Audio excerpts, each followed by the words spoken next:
ఈరోజు ఈ షెడ్యూల్డ్ కులాల వర్గీకరణ అంశం పైన ఇక్కడ రాజీవ్ రంజన్ మిశ్రా గారు వచ్చి ఇక్కడ రిప్రజెంటేషన్స్ కాకినాడలో తీసుకున్నటువంటి సందర్భంగా నేను ఇక్కడికి వచ్చి రాజీవ్ రంజన్ మిశ్రా గారిని కలిసి వర్గీకరణను ఎందుకు అడ్డుకుంటున్నారు చాలామంది దళితులు దేశవ్యాప్తంగాను, అలాగే రాష్ట్రంలో ఉన్నటువంటి మాలలు ఇతర చిన్న చిన్న కులాలు ఎందుకు వర్గీకరణను అడ్డుకుంటున్నాయి అనే అంశం మీద ఒక 170 పేజీల రిప్రజెంటేషన్ తయారు చేసి ఇవ్వడం జరిగింది. ఆ 170 పేజీల రిప్రజెంటేషన్లోనూ వర్గీకరణ అనే తీర్పు పైన డాక్టర్ డివై చంద్రచూడ్ గారు దగ్గరగా 204 పారాగ్రాఫుల్లో తీర్చింది. ఆ 204 పారాగ్రాఫులకి సంబంధించి ఒక్కొక్క పారాగ్రాఫ్లో ఉన్నటువంటి అంశాలను నేను తీసుకుంటూ దాన్ని విశ్లేషించి అది ఏ విధంగా రాజ్యాంగబద్ధంగా ఉంది, ఎందుకు రాజ్యాంగబద్ధంగా లేదు అనే అంశాలన్నిటినీ కూడా కూలంకషంగా రాసి అందులో ఇవ్వటం జరిగింది. దాంట్లో ఉన్నటువంటి అంశం ఏంటంటే, ఇప్పుడు అసలైన సమస్య సుప్రీంకోర్టు తీర్పులో ప్రజలందరికీ కనపడే సమస్య ఏంటంటే వర్గీకరణ అన్నది ఇప్పుడున్నటువంటి సమస్యగా కనిపిస్తుంది. కానీ వర్గీకరణ అనేది చాలా చిన్న అంశం ఇప్పుడున్నటువంటి సుప్రీంకోర్టు తీర్పులో. ఇప్పుడున్నటువంటి సుప్రీంకోర్టు తీర్పులో ఉన్నటువంటి అతి కీలకమైన అంశం ఏంటంటే, షెడ్యూల్డ్ కులాలన్న వాళ్ళకి దేశవ్యాప్తంగా అంటరానితనము ఆధారంగా ఈ రిజర్వేషన్లు కల్పించబడినాయి, రాజ్యాంగ రక్షణలు కల్పించబడినాయి, ప్రత్యేక రాయితీలు కల్పించబడినాయి.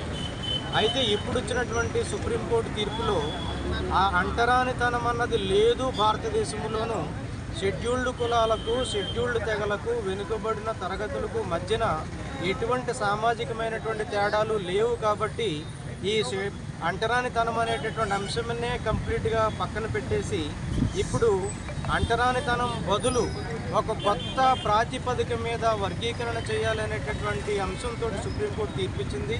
ఆ కొత్త ప్రాతిపదిక ఏంటి అంటే, ఏదైనా ఒక కులము కనుక వాళ్ళ యొక్క జనాభా ప్రాతిపదికకు సమానంగా కానీ అంతకంటే ఎక్కువగా కానీ రిజర్వేషన్ల ఫలితాలను పొందుంటే ఆ కులాన్ని కంప్లీట్గా రిజర్వేషన్ల పరిధి నుంచే తప్పించాలి అనేటటువంటి అంశం ఈ సుప్రీంకోర్టు తీర్పులో ఉంది.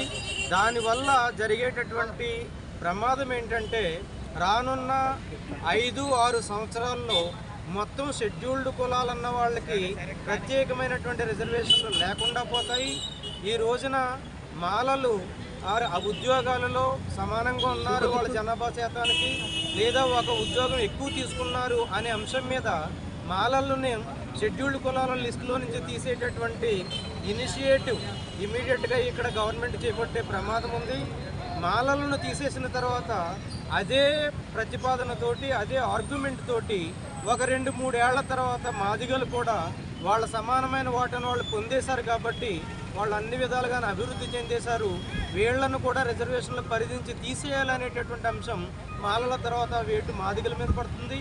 ఈ మాలలు పోయిన తర్వాత ఆంధ్ర రాష్ట్రంలో కేవలం 2-3% ఉన్నటువంటి చిన్న చిన్న కులాలకి కూడా అదే ప్రాతిపదికన ఇంకొక 2 ఏళ్ల తర్వాత మొత్తం షెడ్యూల్డ్ కులాలు అనేటువంటి వాళ్ళకి అంటరానితనం తీసేసి తగినంత ప్రాతినిధ్యము, అడిక్వేట్ రిప్రజెంటేషన్ అనే ప్రాతిపదిక మీద వస్తున్నటువంటి క్లాసిఫికేషన్ వల్ల మరి విడతలుగా మొత్తం అందరినీ కూడా ఈ షెడ్యూల్డ్ కులాల జాబితా నుంచి తీసేసి వీళ్ళకి వెనుకబడిన తరగతులకు ఏమీ తేడా లేదు. కాబట్టి వెనుకబడిన తరగతులకు కూడా కులాల ఆధారంగా కాకుండా సామాజిక ప్రమాణాల మీద ఆధారపడకుండా వాళ్లకు కూడా కేవలం ఆర్థిక ప్రాతిపదికన రిజర్వేషన్లు ఉండాలనేటటువంటి బీజేపీ ఆలోచన విధానం ఏదైతే ఉందో, ఈ ఆర్ఎస్ఎస్ ఆలోచన విధానం ఏదైతే ఉందో, ఈ సామాజికమైనటువంటి అంశాల ఆధారంగా కాకుండా ఆర్థిక పరమైన అంశాల మీద ఆధారంగా ఈ రిజర్వేషన్లు ఉండాలనే బీజేపీ వాళ్ళు, ఆర్ఎస్ఎస్ వాళ్ళ యొక్క ఆలోచన ఏదైతే ఉందో ఆ ఆలోచనను ముందుకు తీసుకెళ్లడానికి పూర్తిగా ఈ వర్గీకరణ తీర్పులో పూర్తిగా పునాదులు వేసుకుంటూ ముందుకెళ్లారు.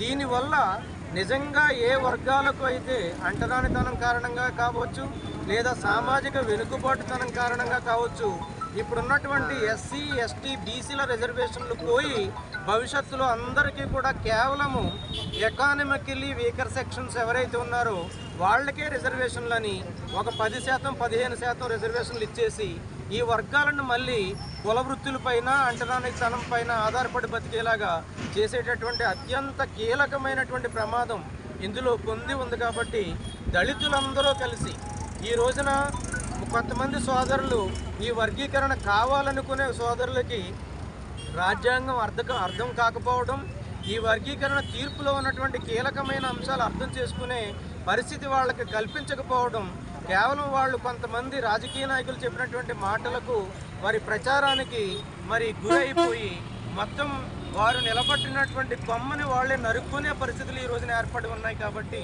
ఈ వర్గీకరణ తీర్పుని చాలామంది దేశవ్యాప్తంగా నార్త్ ఇండియాలో అయితే అన్ని కులాల వాళ్ళు అన్ని వర్గాల వాళ్ళు ఈ వర్గీకరణ తీర్పుని వ్యతిరేకిస్తున్నారు. మహారాష్ట్రలో ఉన్నటువంటి అన్ని కులాలు అన్ని వర్గాలు తీర్పుని వ్యతిరేకిస్తున్నారు. ఇలాగ ఆంధ్రప్రదేశ్ వస్తుంటే ప్రధానంగా మాల కులం తర్వాత అనేక చిన్న షెడ్యూల్డ్ కులాలు కూడా వర్గీకరణ తీర్పుని వ్యతిరేకిస్తున్నాయి. తమిళనాడులో కూడా చాలా అత్యధికులు వర్గీకరణ తీర్పుని వ్యతిరేకిస్తున్నాయి. ఈ రోజున తీసుకుంటే భారతదేశంలో అత్యధిక షెడ్యూల్డ్ కులాల జనాభా ఈ వర్గీకరణ తీర్పుని వ్యతిరేకించడమే కాకుండా ఈ వర్గీకరణ ఏ రాష్ట్రంలో అయినా మళ్ళీ ఇంకొక కొత్త రూపంలో కనుక అమలు చేసే ప్రయత్నం జరిగితే చాలా హింసాత్మకమైనటువంటి పోరాటాలకు కూడా దేశమంతా సిద్ధమవుతుంది. అటువంటి హింసాత్మక పరిణామాలకు దారి తీయకుండా ఇప్పుడున్నటువంటి పాలకులు విజ్ఞతతోటి ఇప్పుడు అంటరానితనం ఉందా లేదా అన్న ప్రశ్నకు వాళ్ళ సమాధానంగా అంటరానితనం ఉంది అన్నది మా వాదన.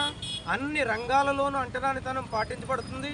ఇప్పటికీ కూడా శ్మశానాల్లో ఈ షెడ్యూల్డ్ కులాల శవాలను తగలబెట్టనివ్వరు. చాలా చోట్ల బావిల్లో నీళ్లు తీసుకొనివ్వరు. చాలా చోట్ల పోలీస్ స్టేషన్స్లోకి వీళ్ళని అడుగు పెట్టనివ్వట్లేదు. చాలా చోట్ల అంటరానితనం గుడిల్లోకి రానివ్వట్లేదు. చాలా చోట్ల అంటరానితనం ఈ రోజుకి కూడా అమలవుతూనే ఉంది. ఈ అమలవుతున్నటువంటి అంటరానితనంను లేదు అనేటటువంటి ఒక ప్రమాదకరమైనటువంటి ఉద్దేశాన్ని ఈ సుప్రీంకోర్టు తీర్పు ద్వారా సుప్రీంకోర్టు చెప్పడం జరిగింది.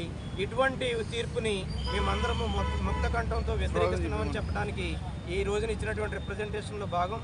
పెద్దలందరూ అమలాపురం నుంచి వచ్చారు. అశోక్ గారు ఈ రోజున రాష్ట్రంలో నా పేరు పిఎస్ఎన్ మూర్తి. నేను పివి రావు గారి తమ్ముడిని. నేను ఆధార్ ప్రాజెక్టులో అసిస్టెంట్ డైరెక్టర్ జనరల్గా చేసినటువంటి సివిల్ సర్వీసెస్ ఆఫీసర్ని. కాబట్టి నేను దీన్ని ఒక రిజర్వేషన్ల లబ్ధిదారుగా నేను ఈ రిజర్వేషన్ల ఫలితాలు ఇంకా పేదలకు అందాలనేటటువంటి